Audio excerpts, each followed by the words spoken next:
Bueno, muy buenas tardes. Es un gusto compartir esta jornada de trabajo con ustedes y bueno, ver si puedo aportar algo en este proceso de estudio y aprendizaje y desafíos que ustedes están asumiendo.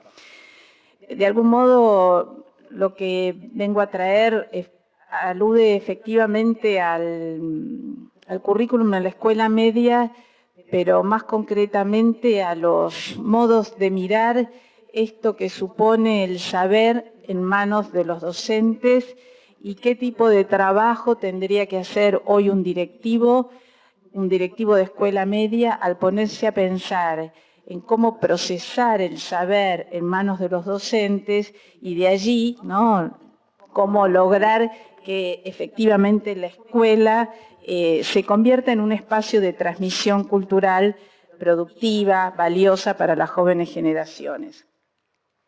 Y bueno, en este planteo me estoy en algún punto aludiendo a dos cuestiones que para mí son muy importantes, ¿no? La convocatoria del panel habla de política y la convocatoria del panel habla de prácticas. Las prácticas son generalmente lo oculto, aquello que se da por asentado, que se da por conocido, pero que en realidad es profundamente ignorado y cuyos sentidos escasamente o raramente se traen a la superficie. Me parece a mí que es importante traer, digamos, tanto las prácticas como la política a la hora de pensar en la cuestión curricular, a la hora de pensar la cuestión del procesamiento cultural de los saberes en manos de los docentes y en manos también de los jóvenes. Y en este sentido digo, por supuesto voy a aludir a la gestión curricular, pero voy a aludir a la gestión curricular haciendo referencia más bien a una perspectiva, a un enfoque o a un modo de mirar esa gestión curricular más que a dispositivos concretos. Me parece que de lo que se trata es de primero construir una mirada interesante alrededor de ese procesamiento cultural que se da hacia dentro de las escuelas, una mirada que debe disponer todo directivo para desde allí encontrar los modos más apropiados de trabajo con los equipos docentes. Cuando hablamos de escuela media, uno podría decir que siempre a la escuela, y a la escuela media también, le ha tocado procesar distancias culturales. Y con este concepto quisiera comenzar a hablar, cómo la escuela procesa las distancias culturales. Y esas distancias culturales, yo me voy a referir a tres. Hay otras, pero me voy a referir concretamente a tres porque considero que son hoy las más acuciantes. No por ello voy a mencionar también otras, digo que tienen que ser pensadas también por un directivo, pero que bueno, que me llevarían tal vez por otros temas, por otros carriles, y dado lo acotado del tiempo que tenemos, preferiría profundizar en estas tres. Las distancias culturales están asociadas a los niveles sociales de los estudiantes, la distancia cultural que tiene que ver con las generaciones y la distancia cultural que tiene que ver con la diversidad de comunidades, comunidades étnicas, poblaciones migrantes, poblaciones que vienen, ¿no?, del campo a la ciudad, de la periferia al centro, que tienen mucho que ver generalmente también con procesos de carácter geográfico. ¿A qué distancias no me voy a referir? Pero que también forman parte del procesamiento cultural que tiene que hacer la escuela. A las distancias culturales entre géneros, la escuela también procesa esto, cómo nos llevamos en la historia de la humanidad y cómo procesamos hoy la vida entre diferentes géneros. Y tampoco me voy a referir, y creo que es un tema central y una deuda histórica de la escuela media, con todo lo que tiene que ver con cómo la escuela recibe a las personas con discapacidad o a los jóvenes con discapacidad. Esto también le toca procesar a la escuela y también supone una distancia cultural a ser pensada.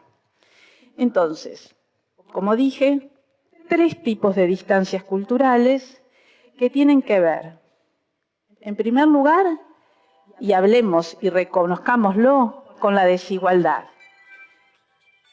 que tiene que ver distancia social, que tiene que ver con la desigualdad en una sociedad de clases sociales. Y tenemos que, me parece a nosotros, empezar a hacer el esfuerzo en educación, reconocer que las clases sociales existen, que vivimos en una sociedad de clases, que históricamente se le ha pedido a la escuela que resuelva todos los problemas que el capitalismo no resuelve, y que en verdad este pedido es desmedido. Es decir, no podemos hacer todo. Pero sí me parece, así como digo, no podemos hacer todo, me parece que algo interesante es, y yo creo que no es casual, que en educación no hablemos de clases sociales, ¿no? Me parece, no podemos hacer todo, pero nos toca procesar esa distancia asociada a los niveles sociales y que tienen que ver con la desigualdad. Nos toca procesar hoy, como decía, la distancia vinculada a las generaciones, que es planteado en términos de brecha generacional. Así se la conceptualiza hoy. Y que muchos sostienen que hoy se ha ampliado, se ha extendido. Inclusive algún pedagogo dice que se ha multiplicado por 7. ¿Qué quiere decir? Que la distancia entre nosotros adultos y los jóvenes de hoy es 7 veces mayor que la distancia que había entre nosotros y nuestros padres. Yo creo que es una hipótesis discutible. Creo que ser adulto en los 60 también debe haber sido un enorme desafío. También ellos procesaron distancias culturales muy importantes entre adultos y jóvenes. Digo, no es nuevo que estamos procesando en la escuela o en las familias distancias, combates, batallas generacionales. Pero hoy en el discurso social está instalada esta idea de una brecha muy amplia a partir del impacto, por cierto, de las industrias culturales y las nuevas tecnologías, etc. Y también hay una distancia vinculada, como digo, a la diversidad cultural, vinculada a lo étnico, culturas distintas con legitimidad que llegan a la escuela y que antes no accedían. Este procesamiento de las distancias culturales que tiene que hacer la escuela se torna hoy para un directivo en una tarea particularmente compleja por 3 motivos. Y esos motivos requieren ser pensados. Primer motivo, porque la escuela media es claramente una institución que tiene, como marca en el orillo, digamos, en sus orígenes, una matriz elitista.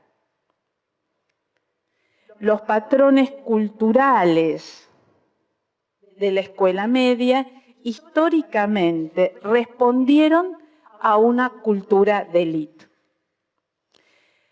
¿Cuál es la diferencia entre la escuela primaria y la escuela media? Ustedes saben que los niveles educativos, hay quienes dicen, y justamente uno de los textos que les di para leer alude a las culturas escolares.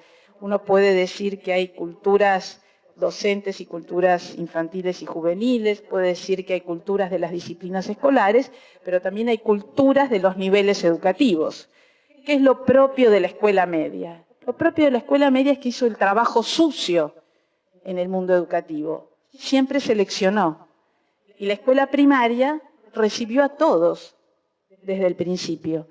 Entonces, la escuela media, a diferencia de la escuela primaria, a la hora de tener que procesar esta distancia social, se le torna mucho más acuciante porque tiene esa matriz que le viene desde el siglo XVI, ¿no? Donde claramente de lo que se trataba era de formar a las élites, del siglo XVI en el mundo, del siglo XIX en la Argentina, ¿no? Los colegios nacionales, pero donde claramente un currículum humanista centrado en las lenguas clásicas, formar a las élites para conducir la sociedad. Entonces, primer motivo por el cual se le hace difícil procesar la distancia social es por su matriz elitista. Segundo problema particular de la escuela media a la hora de procesar las distancias culturales. Particularmente la distancia asociada a lo generacional. ¿Por qué? Porque es una institución donde se hacen presentes los cambios culturales a partir de justamente aquello que portan los jóvenes. Son los jóvenes los que traen al sistema educativo estos cambios culturales, de un modo evidente, en tanto saberes y en tanto prácticas, ¿no? Digo, y ustedes saben muy bien de esto, ¿no? El directivo que se sorprende porque de golpe viene el delivery y trae una docena de medialunas que pidieron a partir del celular los de segundo. Digo, bueno, no deja de sorprender, las medialunas que trae el delivery para los de segundo. Digo, bueno, cosas que no ocurren en la escuela primaria del modo en que se plasman en la escuela secundaria. Y en tercer lugar, digo, y aquí la distancia que tiene que ver con lo cultural, el procesamiento de las distancias asociadas a la diversidad cultural, tiene que ver con que, bueno, la escuela media intentó imponer como la cultura, una cultura, que era la cultura de la élite. Entonces, el patrón además es no solo elitista, sino homogeneizador. Asimila una cultura a la cultura. Estos tres problemas se asientan en una base curricular. ¿Cuál es esa base curricular históricamente construida de la escuela media? El currículum por disciplinas, con predominio de valoración del mundo de la escritura y de los libros como vehículo privilegiado del saber, con fuertes persistencias de jerarquías culturales establecidas, contrarias claramente a los procesos de democratización de las sociedades. Y además, un modelo que en términos culturales privilegió siempre las relaciones asimiladas a un modelo de la clase media urbana.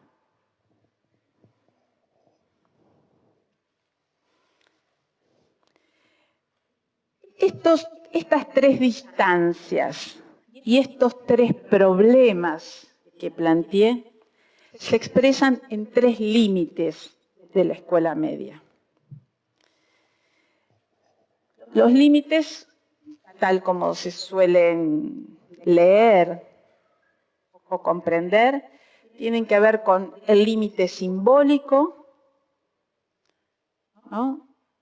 El límite del capital simbólico que disponen los alumnos en el mercado educativo, dada su distribución desigual, ¿no? Esto es el primer límite, aparece y se expresa en la escuela como límite, ¿no? Es el límite de la distribución desigual del capital simbólico.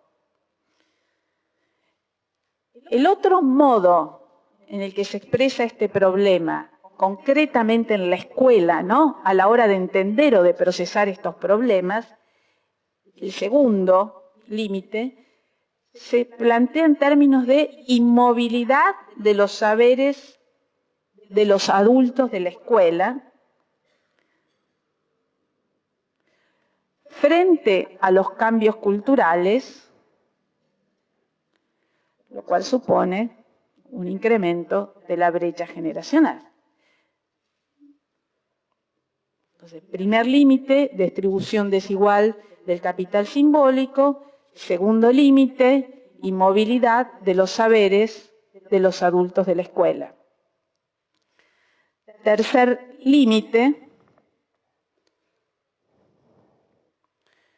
una jerarquía cultural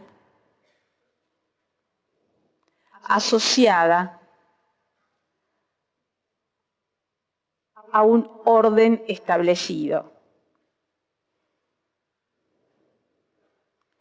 El orden de la galaxia Gutenberg, ¿no? El privilegio de lo escrito sobre lo oral, el libro como soporte de lo escrito, etcétera, ¿no?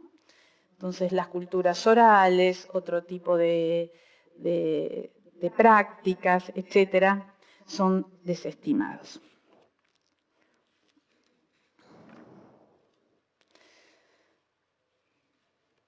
En concreto, lo que vengo a plantear es que la escuela secundaria, ¿no?, cuando uno la piensa en relación, o el currículum de la escuela media, en relación con estos procesamientos de estas distancias culturales, bueno, supone, digamos, no podemos hablar de currículum si no hablamos, y yo quiero poner, cuando hablamos de currículum, no lo hablamos en términos de saberes exclusivamente o de modos de organizar los saberes, sino cuando hablamos de currículum hablamos de los sujetos que habitan la escuela. Digo, estamos hablando de clases sociales, estamos hablando de generaciones y estamos hablando de grupos culturales diversos. Hablamos de sujetos, no hablamos de técnicas, no hablamos de grillas, no hablamos de exclusivamente de estas cosas, ¿no? Estamos hablando de cultura, estamos hablando de procesamiento cultural, estamos hablando de sujetos. Por cierto, creo que a los educadores, a los pedagogos, a los que habitamos las escuelas, las ciencias sociales nos han ayudado mucho a leer estas cuestiones. Nos han ayudado mucho porque nos han interrogado esta tendencia a pensar las jerarquías culturales ordenadas por un solo patrón. Es decir, una única cultura, la cultura de la élite, una única lengua, un único modo de ver el mundo, de ver la realidad, etc. Y han habilitado de algún modo las ciencias sociales la posibilidad de pensar en múltiples órdenes culturales y en consecuencia en múltiples legitimidades. Ya no existe un único sistema de valores asociados a un orden cultural, sino que existen sistemas, distintos sistemas de valores segmentados que legitiman los diversos saberes. Por cierto, digo, desde el multiculturalismo y las impugnaciones que hizo el multiculturalismo al currículum, hasta las impugnaciones que hizo al currículum la sociología, desde Bourdieu con la reproducción y todos los que lo siguieron, en términos de cómo el currículum reproduce las desigualdades sociales, es decir, diferentes entradas a la cuestión de la distribución de los saberes desde la escuela, pero sobre todo con los aportes de las miradas de las ciencias sociales, de algún modo nos ayudan a leer esto que ocurre en términos de procesamiento cultural hacia dentro de la escuela de otro modo. Nos han ayudado las ciencias sociales, como digo, desde la sociología de Bourdieu en adelante, desde la perspectiva de los estudios culturales y el multiculturalismo, impugnando el currículum en adelante, pero también hoy impugnan el currículum, y lo siguen impugnando mucho, las industrias culturales. Hay un papel que proviene de las ciencias sociales, pero hay otro papel muy importante que impugna en el currículum hoy y que se impugna, que está cumpliendo, un papel que están cumpliendo las industrias culturales. Acá este panel, y a mí me parece muy interesante, y la verdad es que es la perspectiva en la que yo comparto. Yo creo en que efectivamente hay que mirar las prácticas, hay que traerlas a la superficie, que hay que ver todo lo que está hormigueando ahí en la hierba, todo lo que está en ebullición y lo que permanece, que no hay que tratar de hacer el esfuerzo de no leerlo en términos de bueno o malo, que generalmente hay mucho invisibilizado, que generalmente hay una tendencia a considerar que lo conocido es lo viejo y es lo que permanece y eso es malo, y que toda resistencia es mala. De esto habla uno de los textos que les propuse leer, una de las entrevistas. Yo creo que sería muy interesante sacarnos estos anteojos, digamos, ¿no? Disponernos a ver el currículum, las prácticas, con otros, ingresar a esa mirada de otro modo, ¿no? Ingresar, y digo, de un directivo también, ¿no? Como mirada propia de un directivo, ¿no? Ver, tornar visible lo invisible, no inmediatamente categorizarlo de un modo binario en términos de bueno o malo, viejo o nuevo, sino tratar de reponer los sentidos, que es lo que generalmente no es pensado. Y quiero decir algo aquí que me parece importante en términos curriculares. Hasta mediados del siglo XX, el currículum era pensado pedagógicamente, pensado. Desde mediados del siglo XX, el currículum deja de ser pensado, los modos en que se traducen efectivamente en las prácticas. Se convierte en un instrumento meramente técnico de definiciones legitimadas por expertos de un conjunto de saberes. Y las prácticas necesitan ser pensadas, pero para ser pensadas requieren que esos sentidos se traigan a la superficie. Generalmente un docente, cuando se les pregunta ¿por qué hace eso?, casi yo diría balbucea. No sabe muy bien, no le puede poner palabras, o le cuesta mucho, ¿no? ¿Por qué haces esto así? Porque tiene que ver con la socialización visual de los jóvenes, porque vos los querés entretener, porque querés motivar, porque querés captar la atención, ¿por qué los agrupás de este modo o de este otro modo? ¿Por qué corregís así y no de este otro modo? Es decir, y aquí aparecen muchas cuestiones. Yo creo que básicamente la episteme de esos sentidos tiene que ver con tres cuestiones no dichas, ¿no? Pero que están ahí, que tiene que ver muchas veces con una socialización, con la cuestión, diría, del miedo o de la incertidumbre, ¿no? Que de esto habla justamente una de las entrevistas que seleccioné como lectura de ustedes, es decir, esta percepción de miedos por parte de los docentes y cómo esos miedos se expresan a la hora de generar prácticas hacia dentro de la escuela. Entonces hay que traer a la superficie esos miedos y pensarlos.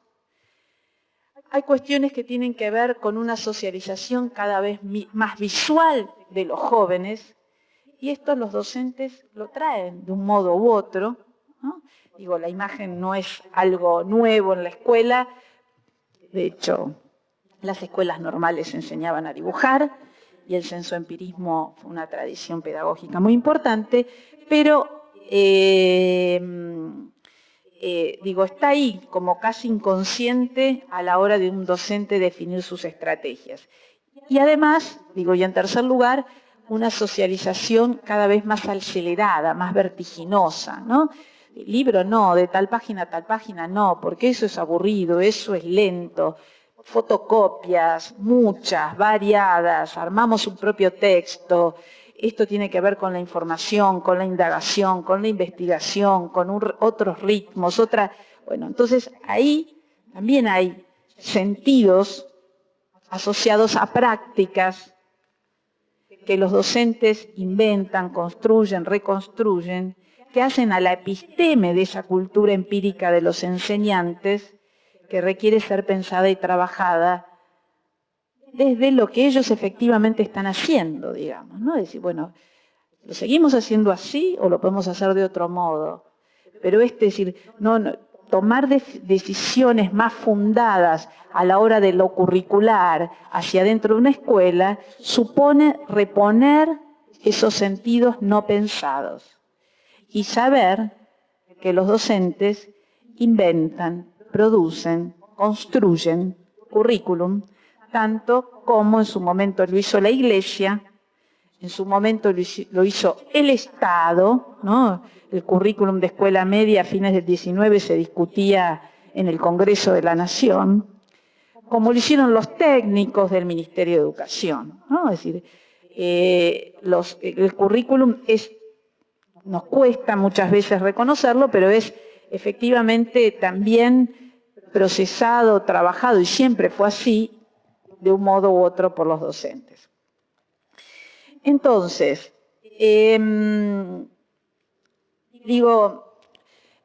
me parece interesante esta propuesta de pensar el currículum desde las prácticas y pensar el currículum, y yo tomé muy puntualmente a la hora de preparar esta presentación, hacer foco en la cuestión o la importancia de la mirada sobre las prácticas de los docentes. Y esto como tarea de un directivo, ¿no? Es decir, mirar esas prácticas, trabajar esas prácticas, intentar formar una comunidad de aprendizaje hacia dentro de la escuela a partir de el pensamiento que se desarrolla en los propios docentes y en la propia institución alrededor de las prácticas. Pero tomé nota también de esta otra cuestión, que es política, y que me parece central a la hora de pensar el procesamiento cultural que hace la escuela media de los saberes, en relación, como digo, con los sujetos. ¿Y qué aparece en términos políticos en la escuela hoy? Cuando uno mira con ojos políticos el procesamiento cultural que hace la escuela de los saberes.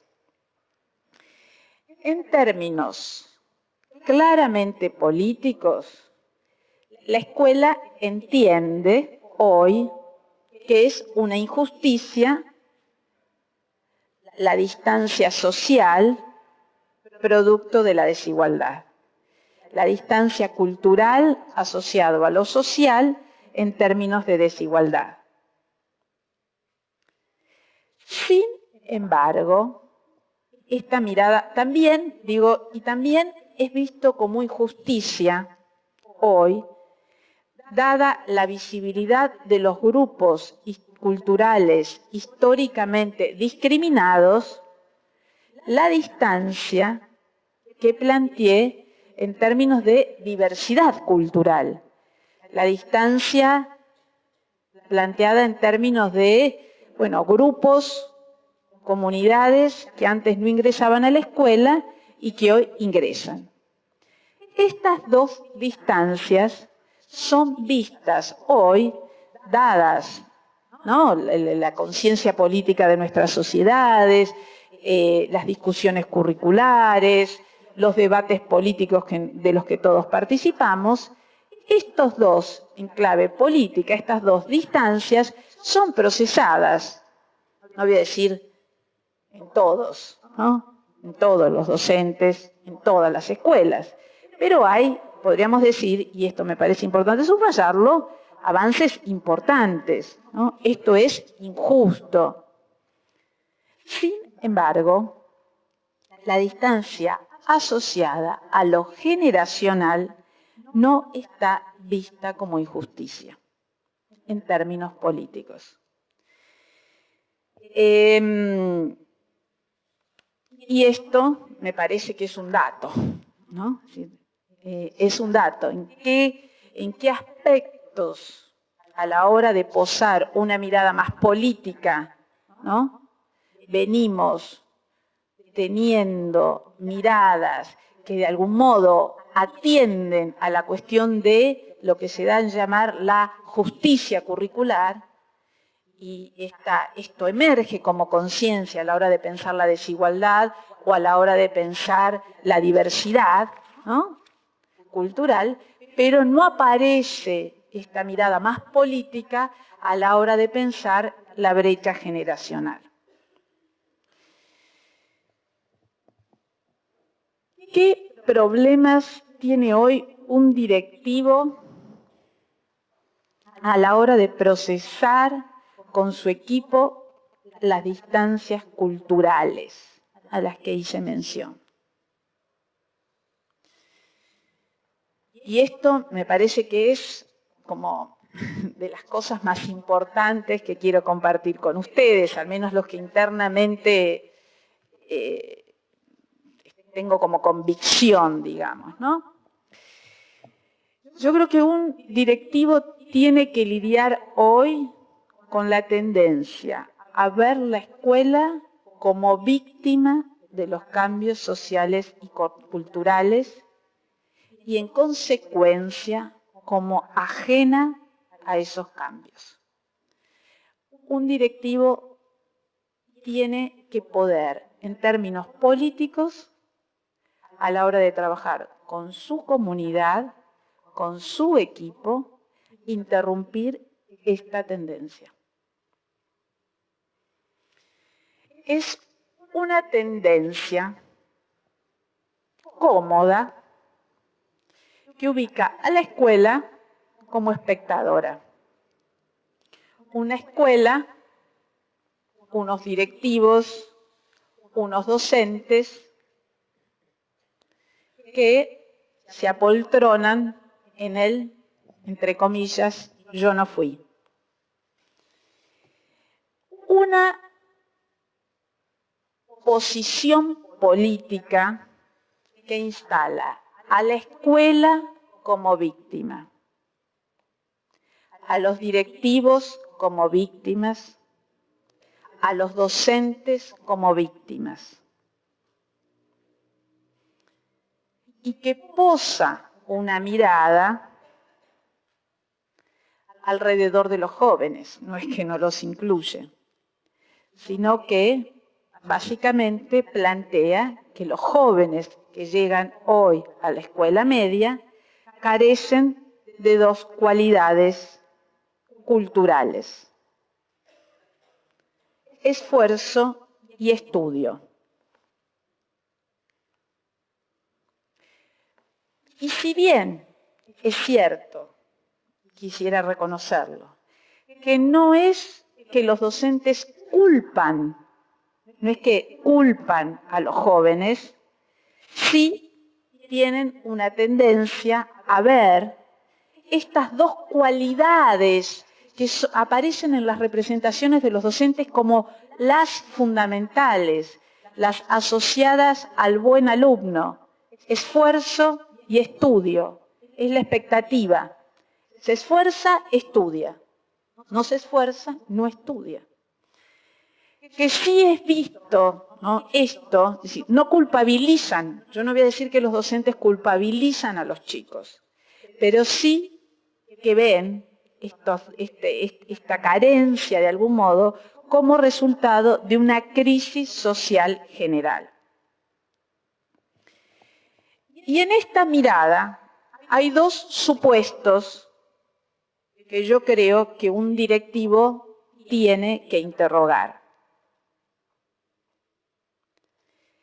El primer supuesto es que el currículum se define desde la galaxia Gutenberg.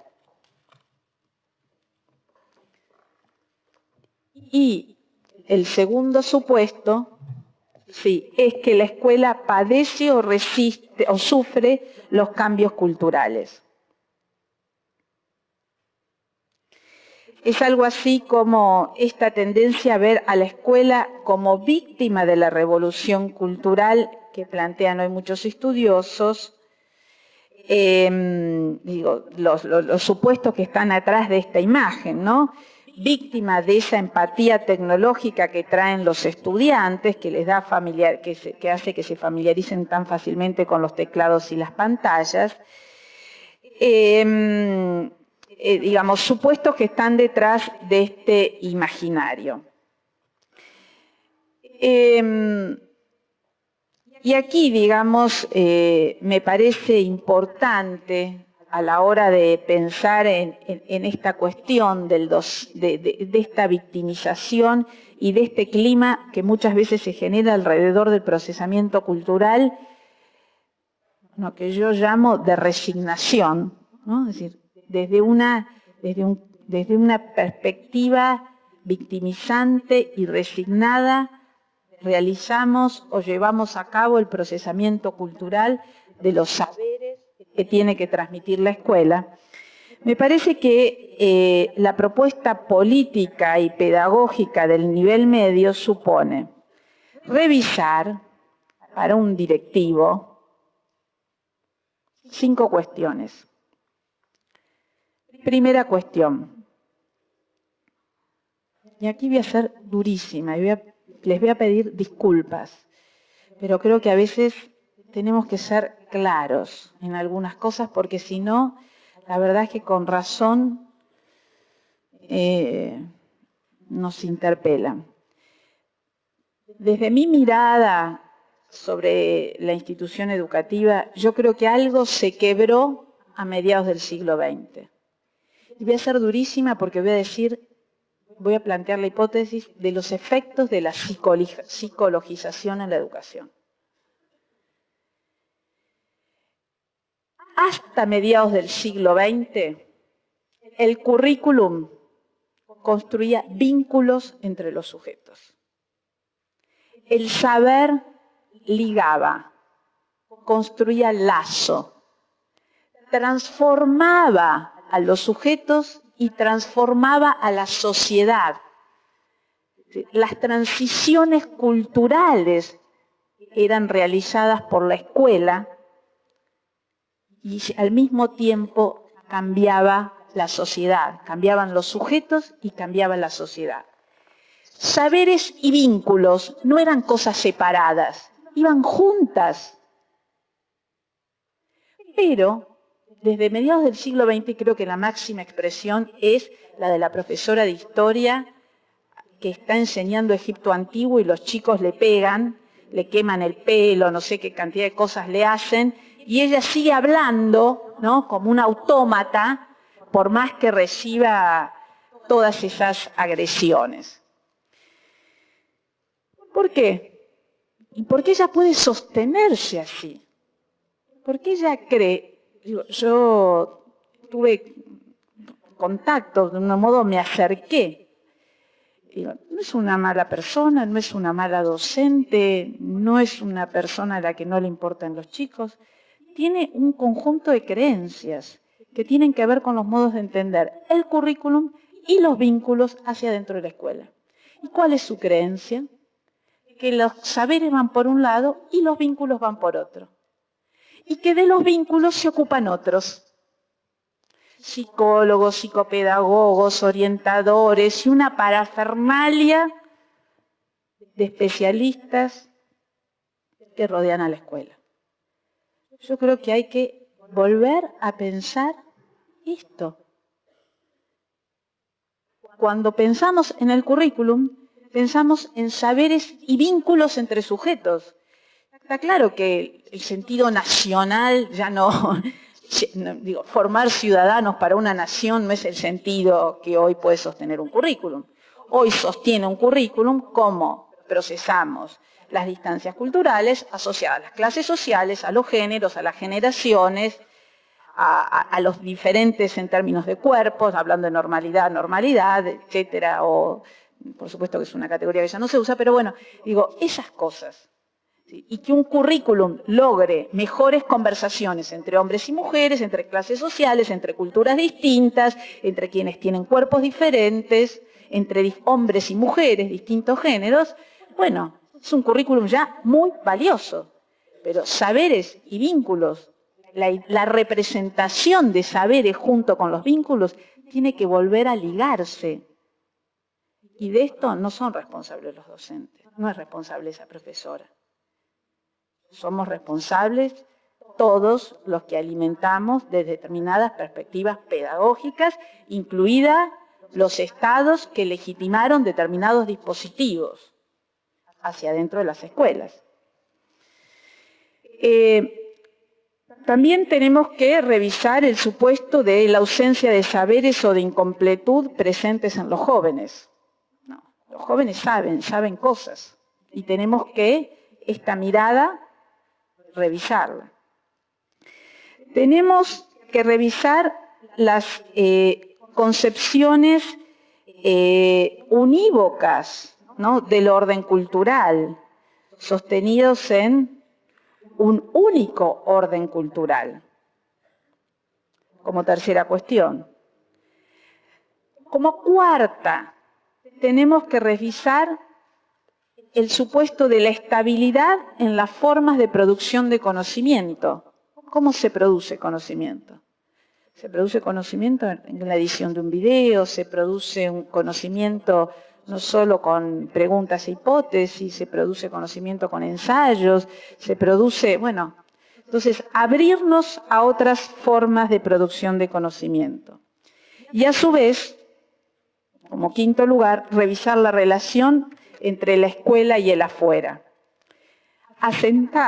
Relación asentada en pares opuestos. Motivación, velocidad, aprendizaje significativo, pensamiento superficial, comunicación formal, pobreza de vocabulario y expresión, conocimiento versus consumo. Es decir, necesitamos trabajar sobre todas estas cuestiones a la hora de pensar cómo procesa el currículum la escuela hoy. Revisar la tendencia a leer las transformaciones culturales como devaluación. En realidad, culturalmente nadie sabe el mundo por venir. Si alguien me dice cómo va a ser el mundo dentro de 10 años, se hablan de transición cultural, de revolución cultural, digamos, bueno, estamos en las puertas de cambios muy profundos o atravesando cambios muy profundos.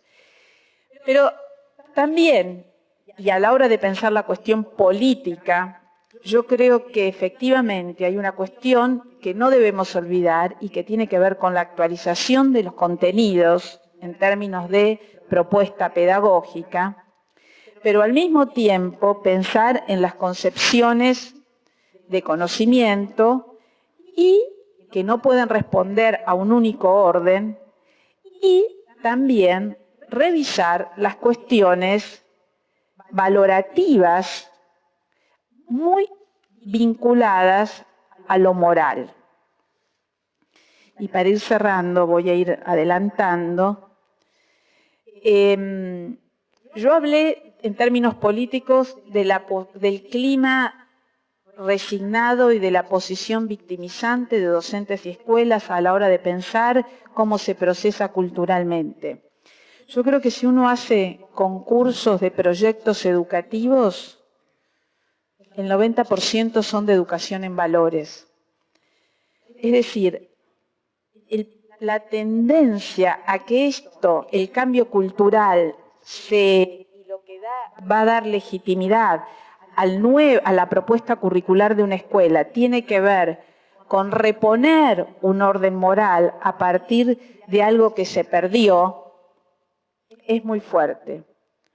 Así como es muy fuerte la pretensión de absorber así como la moralización aparece como un componente muy fuerte a la hora de pensar cómo se procesa el saber, y esto hay que discutirlo con los profesores, si efectivamente tenemos que seguir, ¿no? Porque finalmente es la idea de que, la escuela siempre fue fuertemente moralizadora, ¿no? Enseñábamos, no sé, ciencias naturales y enseñábamos moral, ¿no? Hablábamos del hornero y hablábamos de la vida del hornero y los valores morales.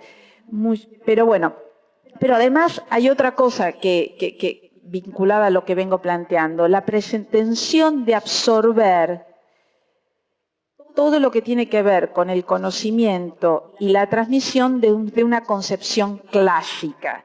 Esto es, bueno, las tecnologías tienen que ser civilizadas por la escuela, ¿no?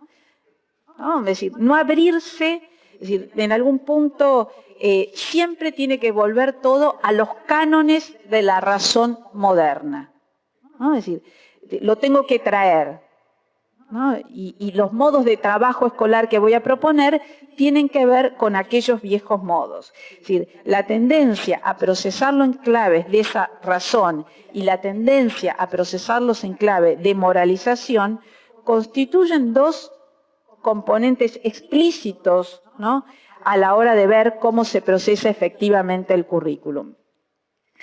El currículum, debe, de algún modo, y aquí un planteo, quiero ir cerrando porque no quiero abusar del tiempo de ustedes, en todo caso, en las preguntas ahondaré, ¿no? El currículum hace a la identidad de la escuela, de los docentes y de los jóvenes.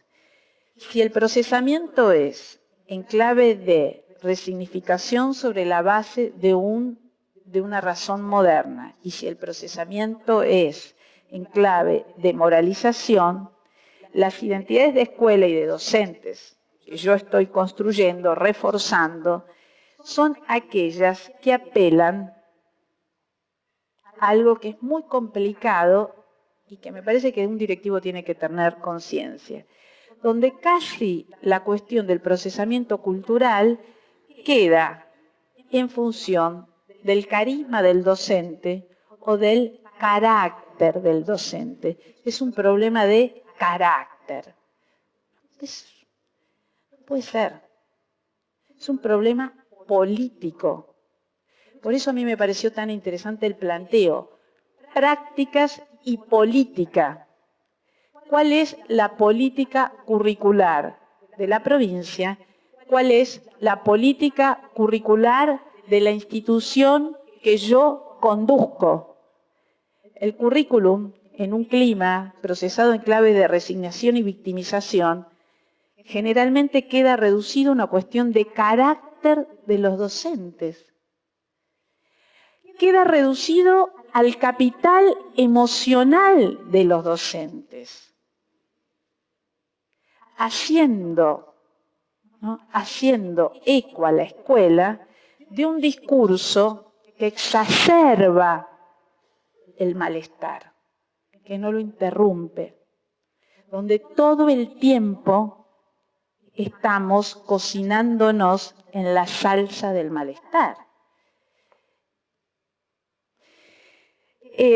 No es el modo, quiero decirles, si uno de los problemas que plantean los docentes y que ustedes como directivos tendrán que ayudar a sus docentes a que lo enfrenten, que es el desinterés de los chicos, quiero decirles que alimentando el discurso del malestar no se motivan ni los docentes ni los chicos. Eso está claro. Me tengo que correr y me tengo que posicionar en otro lugar para empezar a construir cosas valiosas e interesantes. No puede quedar reducido a la mirada de la personalidad de un profesor. El currículum de la escuela es responsabilidad del director, el procesamiento cultural que se hace del currículum es responsabilidad del director y del trabajo que haga con sus equipos a la hora de procesar las distancias que estuve planteando. Una de las investigaciones llevadas a cabo en Flaxo y que quisiera mencionar como concepto asociado a los modos de procesar los saberes en la escuela media es el concepto de repliegue identitario que desarrolló una colega que se llama Andrea Brito en un trabajo muy interesante, donde justamente, ¿no?, lo que ella observa es que el docente, tanto a la hora de asumir este desafío, se repliega sobre sí mismo, se repliega sobre los viejos parámetros, apela a los componentes morales del currículum para desde allí intentar civilizar, ¿no?, a las jóvenes generaciones. No podemos, uno de los textos que seleccioné para ustedes me parece a mí que plantea algo muy interesante, que es posicionar a un directivo en términos de construcción de gran responsable a la hora de generar dispositivos que construyan comunidades de aprendizaje en la escuela. No podemos fortalecer esta sensación de soledad que tiene hoy un docente en el marco de un código dominante de resignación y de victimización, y donde además muchas veces lo que en términos de la propia profesionalidad le vuelve es cómo me autorrealizo, ¿no? Es decir, cómo compenso mi trabajo bien hecho, quién me lo reconoce y quién no.